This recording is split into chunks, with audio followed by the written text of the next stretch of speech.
प्रज्वलल्ललाटपट्टपावके किशोरचन्द्रशेखरे प्रतिक्षणं मम।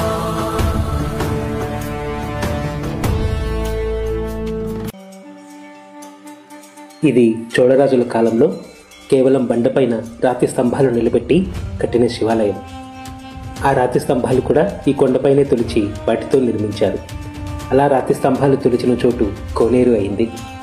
5 అడుగుల లోతుంటుంది. కోనేటిలో ఎప్పుడూ నీళ్లుంటాయి.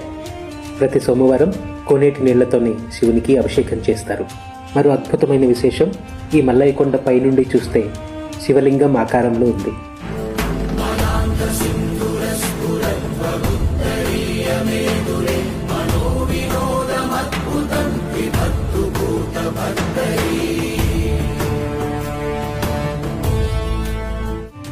డ్రోన్తో చూస్తే ఈ విషయం తెలిసింది.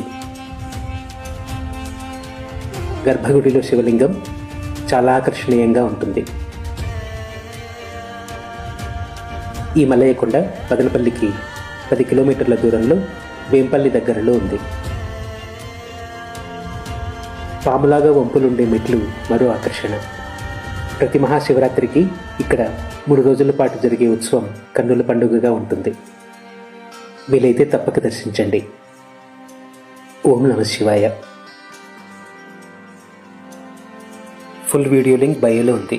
Thanks for watching.